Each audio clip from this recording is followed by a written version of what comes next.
오늘은 우리가 세대 통합 예배를 드리고 있습니다. 좀 우리 아이들이 이렇게 있으니까 좀 행복하죠? 별로 저만 행복한가요? 여러분 불편하십니까? 아이들의 소리가 있는 것이 축복이고 은혜인 줄로 믿습니다.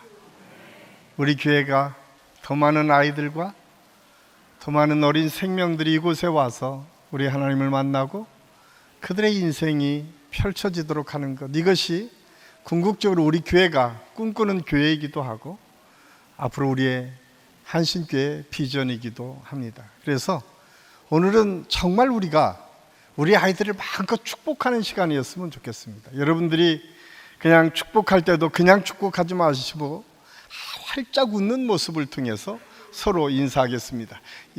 서로 옆에 계신 분을 마음껏 축복하는데 주의 사랑으로 사랑합니다. 가장 행복한 얼굴로 이렇게 축복할 거 하나님께서 늘 함께 하실 것입니다.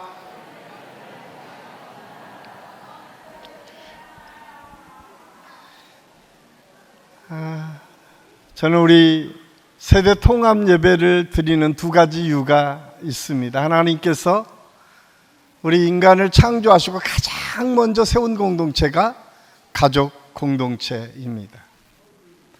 하나님께서 아담을 창조하시고 이후로 독처하는 것을 보고 쓸쓸해하는 인간의 모습 속에 하나님의 사랑이 임하니까 그 갈빗대를 취해서 하와를 만드셨다 성경은 기록하고 있습니다. 그리고 그 공동체가 하나님께서 주신 최초의 공동체이고 사실은 한 번도 죄를 경험하지 않은 축복의 공동체입니다. 그래서 가족이 그렇게 중요합니다. 가정은 그냥 하나님께서 묶어 주신 것이 아니라 어쩌면 하나님의 놀라신 축복의 비밀이 감춰져 있는 곳이 가정입니다. 서로 다른 남남이 만나서 한 가정을 이루면 유교에서도 촌수를 따질 수 없는 둘이 한 몸이다 라고 하는 것을 그들이 증명합니다. 심지어 자식과 부모의 관계도 1촌, 2촌 따지기 시작하는데 부부는 촌수가 없습니다. 하나이다 라고 하는 것이 유교적 전통에서도 보여주는 것입니다. 그런데 성경은요, 이 가족이 얼마나 소중한지를 우리에게 가르쳐주고 있는데 놀랍게도 모든 성경의 해석이 가족 관계를 통해서 결정되어진다고 하는 사실을 우리는 알아야 됩니다. 하나님을 아버지라고 표현합니다. 그리스도의 한 형제 한 자매인 것을 확인하는 것은 이 세계 어떤 공동체에서도 고백되지 않는 한 자녀, 한 형제라고 하는 가족 공동체를 통해서 하나님의 공동체가 설명되고 있습니다. 사실 성경 모든 곳을 다 보면 가족이 건강해지지 않으면 교회 공동체가 건강해질 수 없다고 하는 사실을 단편적으로 보여주고 있습니다. 왜냐하면 아버지와 관계가 안 좋은 자녀가 어떻게 하나님 아버지와 좋은 관계를 가질 수 있으며 형제들 간에 서로 다투는 그 공동체가 어떻게 교회 안에서 서로를 더 깊이 이해하고 사랑할 수 있는 공동체가 될 수 있겠습니까? 그래서 이 세대 통합 예배는 하나님께서 우리에게 주신 이 가족 공동체가 그리스도 안에서 회복되는 것을 목표로 세우고 우리 어린 생명에서부터 어르신에 이르기까지 우리가 한 세대에 함께 모여 하나님을 찬양하고 예배하는 시간을 갖는 것, 이것이 첫 번째 목표입니다. 그래서 꼭 기억하십시오. 특별히 어린 아이들을 데리고 있는 부모님들은 이 세대 통합 예배 때는 부부가 함께, 온 가족이 함께 예배 드리는 것을 목표로 세우십시오. 1년에 4번입니다. 5번째 주일. 또 하나 목표를 가지고 있는 것 중에 하나는 예수 믿다가 낙심하고 좌절했던 가족들이 참 많이 있습니다. 이름하여 가나안 성도라고 하는 분들이 꽤 많이 있습니다. 우리 교회 안에도 인터넷으로 예배 드리고 결혼하고 멀리 떨어져서 함께 만날 수 없는데 교회는 나가지 않고 그냥 예배를 참석한다, 예수를 믿는다라고 하는 가나안 성도들이 있다면 우리는 그분들을 적어도 이 세대 통합 예배 때 함께 초청해서 예배를 드리면서 회복을 경험할 수 있는 그 목표가 우리 안에 있습니다. 그래서 저는 세대 통합 예배가 아직까지 믿지 않거나 아니면 믿었다가 낙심하고 좌절해서 나오지 않는 우리 가족들 중에 멀리 떨어져 있는 가족이라 할지라도 적어도 1년에 4번 정도는 함께 모여서 예배를 드리자 권면할 수 있고 목표를 세울 수 있습니다. 혹여 아직 믿지 않는 가족이 있다면 이번 교회에 그들을 초청해서 함께 예배드리고 그 예배를 통해서 그들이 예수 그리스도를 만나고 구원받는 역사를 이루어가는 이 목표가 이 세대 통합 예배 속에 있습니다. 저는 이 세대 통합 예배가 그런 아름다운 역사들을 이루어가는 예배가 되고 더 많은 성도들이 함께 참여하는 축복의 시간이 될 수 있기를 예수님의 이름으로 간절히 축원합니다. 그러기 위해서는 우리가 먼저 우리 가족의 사랑하는 마음과 그들을 향한 구체적인 계획이 있어야 됩니다. 저는 오늘 이사야 43장 1절에서 7절까지 말씀을 통해서 그리스도의 공동체가 무엇인가, 그리고 나는 누구인가, 여러분 한 사람 한 사람을 향한 하나님의 계획이 무엇인가를 함께 생각하려고 합니다. 이사야 43장 1절에서 7절은 이스라엘 백성들이 바벨론의 포로로 잡혀 있을 때에 절망과 좌절 속에 있을 이스라엘 백성들을 향해서 이사야 선지자의 입술을 통해서 주신 하나님의 말씀입니다. 오늘 우리 어린 아이가 읽었듯이 야곱아 이스라엘아 들으라 하나님께서 명령하십니다. 그러면서 하나님께서 그렇게 말씀합니다. 내가 너를 구속하였고 내가 너를 지명하여 불렀나니 너는 내 것이라. 여기 한 사람 한 사람을 하나님께서는 여기 있는 군종 속에 무리로 바라보지 아니하시고 오늘 여러분 한 사람 한 사람을 향해서 그렇게 말씀합니다. 내가 너를 지명해서 불러냈다. 그리고 내가 너를 알고 내가 너를 향한 인생의 계획을 갖고 있다. 이것이 오늘 성경을 통해서 우리에게 주시는 하나님의 메시지입니다. 우리가 예수 믿는다라고 하는 것은 예수의 공동체에 우리가 들어와서 그 안에 사는 것, 그것도 중요하지만 그보다 더 중요한 것은 그 속에 있지만 정확하게 하나님께서 우리 한 사람 한 사람을 기억하시고 인도해 주시고 우리 한 사람 한 사람을 통해서 너는 내 백성이고 내 자녀다라고 하는 확신을 우리에게 주신다고 하는 사실입니다. 저는 오늘 이 예배를 통해서 이 고백이 저와 여러분에게 있기를 간절히 소원합니다. 사실은 이스라엘 백성들은 아주 절망적인 상황이었습니다. 왜냐하면 하나님이 택한 백성이었는데 하나님께서 구원하는 이스라엘 백성이었는데 하나님의 선민이었는데 이방 국가 바벨론의 포로로 잡힌 거예요. 그런데 여러분 그 포로의 기간이 우리나라가 36년 일제강점기를 경험했는데 이스라엘 백성들은 70년을 경험하게 됩니다. 한번 생각해 보세요. 우리나라가 일제강점기의 초창기의 모든 지식인, 그래도 생각 있는 사람들은 누구나가 다 어떤 생각을 가졌는지 아십니까? 우리나라는 독립국가를 이루어야 돼. 저 일본 사람들을 물리쳐야 돼. 모두가 다 한 마음을 가지고 몇몇 사람을 제외하고는 초창기에는 다 독립군, 민족을 사랑하는 열사들이 되어 있었습니다.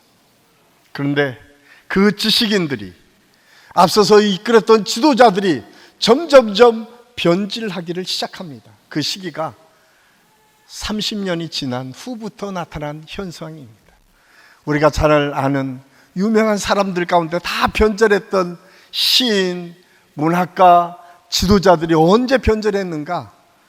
30년의 강점기가 지난 후부터 하나 둘 바뀌기 시작합니다.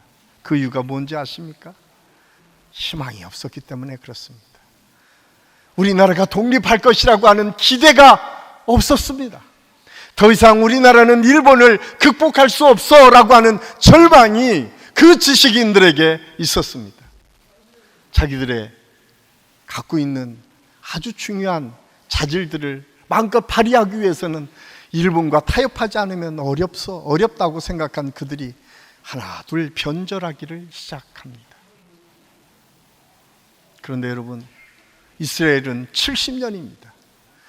우리는 30년도 어려워서 변절하는 사람들이 많이 있었는데 70년 동안 하나님이 그들을 구원하지 않았다고 하는 이 사실 앞에 얼마나 절망적이었을까요?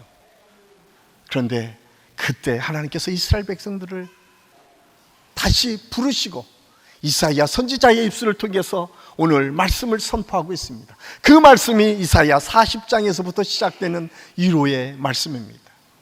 그 말씀의 대부분이 상한 갈대를 꺾지 않으시고 꺼져가는 등불도 끄지 않으시겠다고 하시면서 너는 내 것이다, 내가 어떤 상황에서 너희를 보호하고 인도해 주실 것이라고 하는 말씀이 선포되어지기 시작합니다.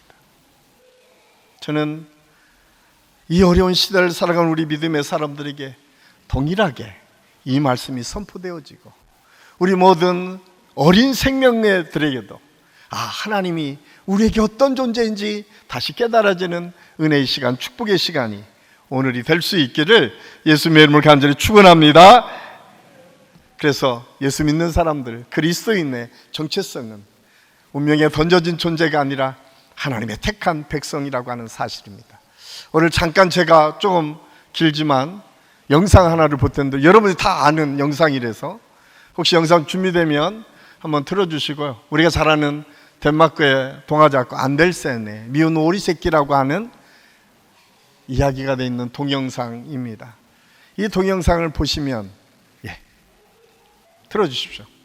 지금 우리가 만날 주인공은 아주 어려서부터 견디기 힘들고 어려운 날을 보내게 된답니다. 정말 가엾지요? 과연 주인공은 이런 날들을 어떻게 보내게 될까요?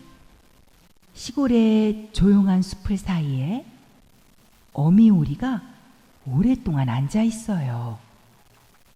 어미오리는 무엇 하고 있는 걸까요? 곧 귀여운 아기 오리들이 태어날 모양이에요. 귀엽고 사랑스런 아가들아, 어서 나오렴. 그런데 저쪽에 아직 깨지 않은 알이 하나 있었어요. 큰 알이 깨어지면서 새끼 오리가 나왔어요. 그 새끼 오리는 다른 새끼 오리들보다 몸이 크고 색깔이 회색이었어요. 새끼 오리들은 쭉 줄지어 엄마 오리를 따라갔어요. 그때 지나가던 이웃의 다른 오리가 회색 오리의 목을 꽉 무는 게 아니겠어요?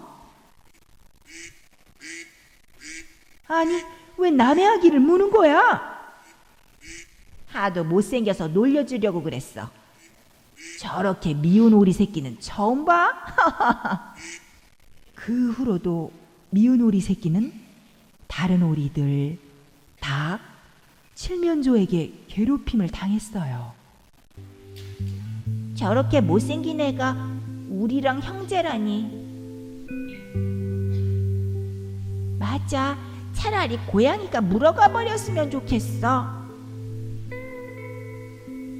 미운 오리 새끼는 너무도 슬펐어요. 안녕하세요. 저는 집오리예요. 집을 나와서 떠돌아다니고 있어요. 함께 지낼 수 있을까요?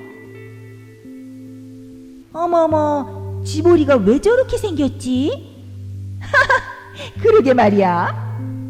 미운 오리 새끼는 어떤 할머니가 사는 작은 집에 도착했어요. 할머니는 미운 오리가 알을 낳지 못한다고 구박했고, 그 집의 고양이와 안탁도 미운 오리 새끼를 괴롭혔어요. 미운 오리 새끼는 길고 추운 겨울을 꿋꿋하게 견디고 따뜻한 봄을 맞이했어요. 고개를 숙인 미운 오리 새끼는 물 위에 비친 자기의 모습을 보고 깜짝 놀랐어요. 그건 옛날에 못생긴 회색 오리가 아닌 새하얗고 아름다운 백조의 모습이었어요. 저기 백조가 또 한 마리 있어. 저 백조가 가장 아름답고 예뻐. 아이들이 미운 오리 새끼를 가리키며 말했어요.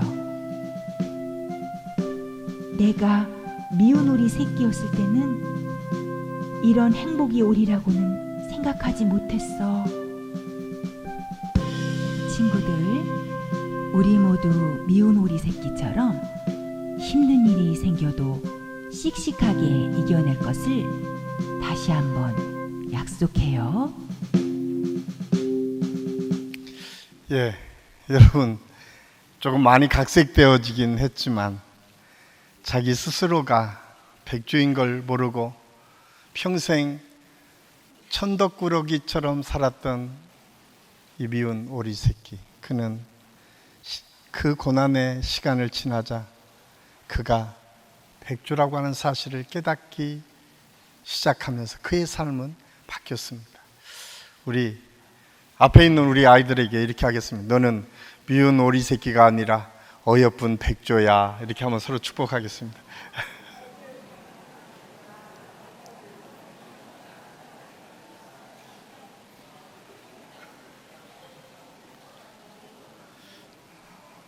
여러분,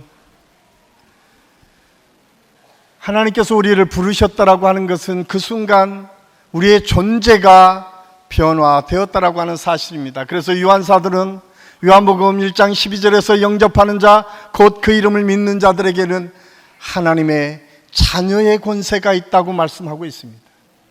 우리는 이미 이 세상에 속해서 이 세상 속에 살지만 이 세상의 지배를 받지 아니하고 이곳을 뛰어넘는 하나님의 은혜 속에 있는 하나님의 자녀라고 하는 사실을 우리는 잊어서는 안 됩니다. 그래서 베드로 전서 2장 9절에서는 너희는 택하신 족속이요 왕같은 제사장이요 거룩한 나라요 하나님의 소유된 백성이다 라고 우리에게 말씀해 주고 있습니다. 우리는 그냥 운명에 던져진 존재가 아니라 하나님의 놀라운 계획 속에 에베소 1장 4절에서 사도 바울이 고백하고 있는 것처럼 창세전에 우리의 인생이 계획되어지고 왕같은 제사장으로 택한 족속으로 하나님께서 소유된 백성으로 거룩한 나라로 우리를 삼으시고 하나님의 역사를 이루어가도록 우리를 불러주셨습니다. 이런 확실한 믿음이 우리 한식교 모든 성도들에게 있을 수 있기를 예수님의 이름으로 간절히 축원합니다. 그럴 때 우리의 삶은 바뀝니다. 또 하나, 그리스도인의 정체성은 하나님의 보호하심과 인도하심이 있음을 알 수가 있습니다. 오늘 본문 2절은 이렇게 우리에게 말씀합니다. 우리 함께 읽겠습니다. 내가 물 가운데로 지날 때에 내가 너와 함께 할 것이라. 강을 건널 때에 물이 너를 침몰하지 못할 것이며 내가 불 가운데로 지날 때에 타지도 아니할 것이요 불꽃이 너를 사르지도 못하리라. 오늘 여기에서 상징적으로 표현되는 단어가 물과 강과 불입니다. 여러분, 이 상징은 어쩌면 고난을 의미하기도 합니다. 우리가 이 세상을 살아갈 때 물이 우리를 삼키려고 하기도 하고 불이 태워지게 할 때도 있다는 거예요. 그런데 하나님께서 보호하시겠다고 말씀합니다. 그런데 여러분, 이 상징은 그냥 상징으로 쓰여진 것처럼 보여지지만 어쩌면 이스라엘 백성들에게는 이 상징이 일상이었습니다. 우리가 잘 아는 것처럼 출애굽을 할 때에 애굽에서 종살이했었던 이스라엘 백성들을 하나님께서 모세를 통해서 탈출하도록 하십니다. 그때 그 앞을 가로막고 있었던 것이 홍해였습니다. 뒤에서는 애굽 군대가 이스라엘 백성들을 쳐들어옵니다. 절체절명의 그때에 하나님께서 홍해를 가르시고 그 길을 건너도록 인도해 주셨습니다. 요단이 넘실될 때에 넘실대는 물, 이제 가나안을 들어가야 되는데 가나안을 들어가지 못하도록 막는 것이 요단이었습니다. 하나님께서 여호수아를 통해서 제사장들에게 언약궤를 메고 그 언약궤를 맨 제사장들이 발을 들여놓을 때에 그 물이 갈라져서 건너는 은혜를 경험했습니다. 오늘 물이 너를 침몰치 못할 것이다 라고 하는 이 고백은 단순히 그냥 너희 듣기 좋으라고 한 것이 아니라 이스라엘의 역사적 경험을 통해서 이미 경험한 하나님의 능력의 역사였습니다. 불이 너희를 태우지 못할 것이다. 여러분, 이스라엘 광야 40년이 그랬습니다.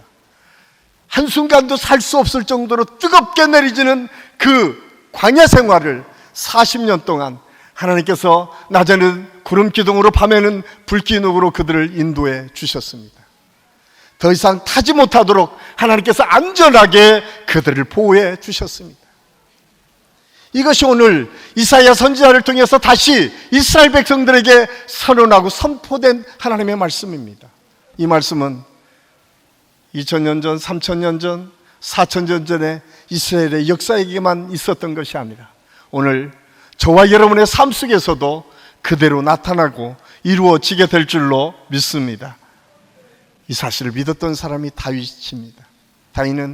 다윗은 아무도 보지 않는 그곳에 양을 칠 때에도 그 사자와 곰이 그들을 달려들 때에도 그는 그런 고백을 합니다. 하나님께서 나를 보호하시기 때문에 내가 저들을 물리쳤다라고 그는 고백합니다.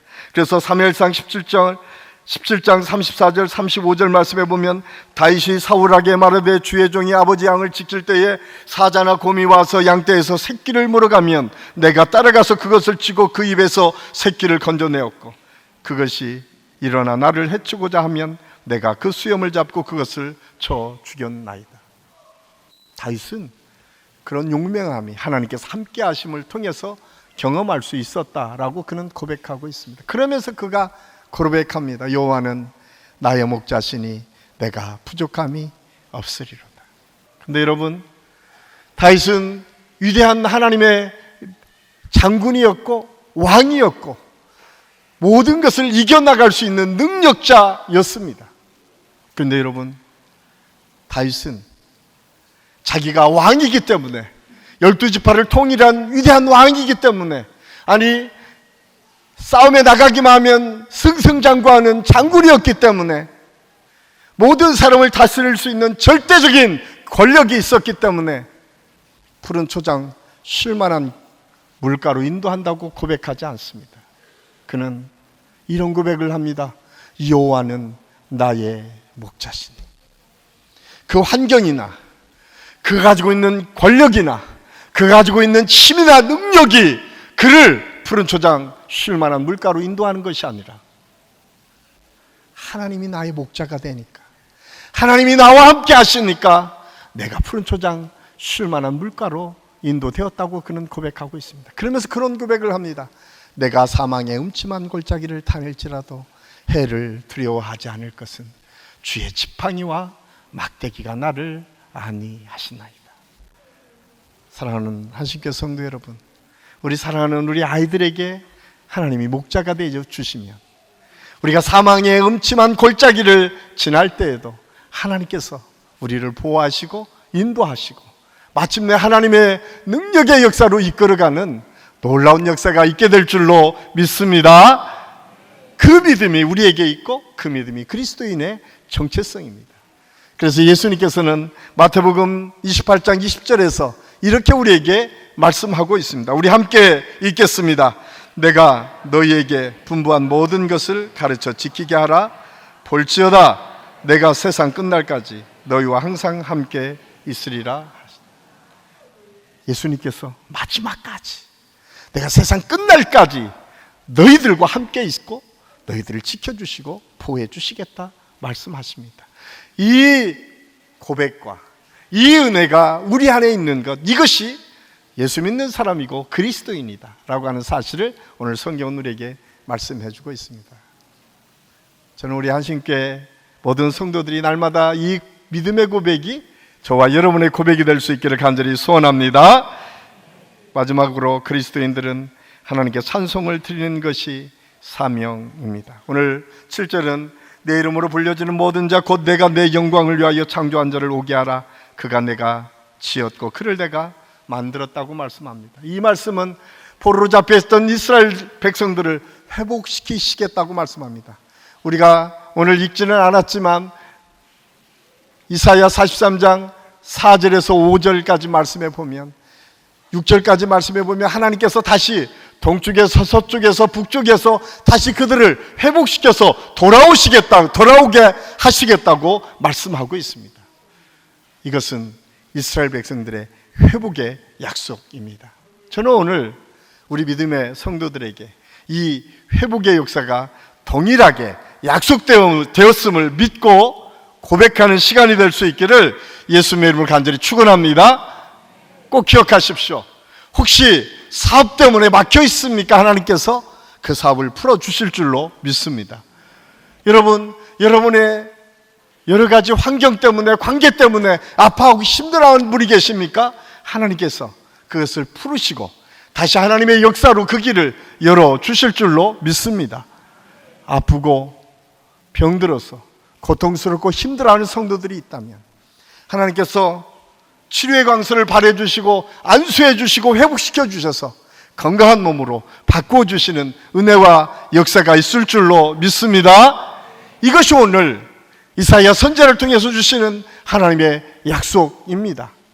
이 약속을 믿었던 시편 성도는 시편 100편 2절에서 4절까지 말씀을 통해서 이렇게 고백하고 있습니다. 우리 한번 같이 읽겠습니다. 기쁨으로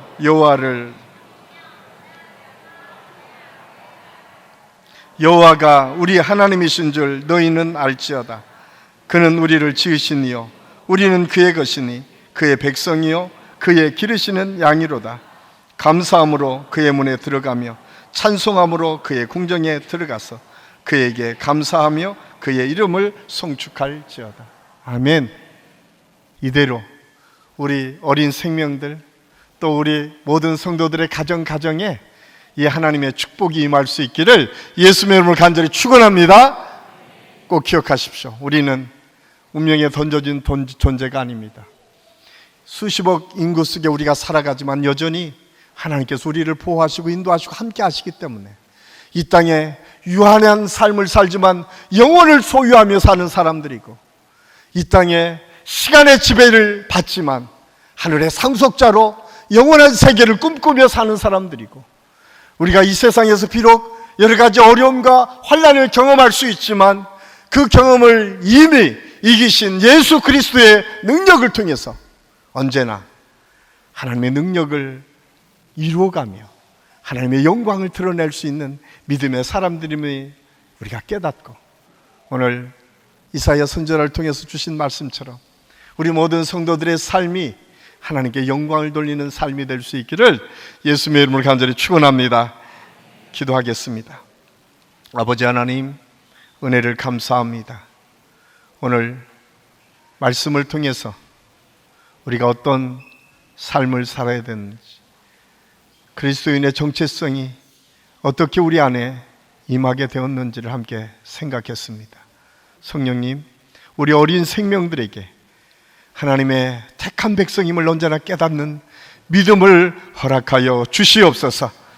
저들이 지치고 힘들고 어려운 환경 가운데서도 여전히 보호하시고 인도하시고 함께 하시는 하나님의 축복과 은혜를 경험케 도와 주시옵소서.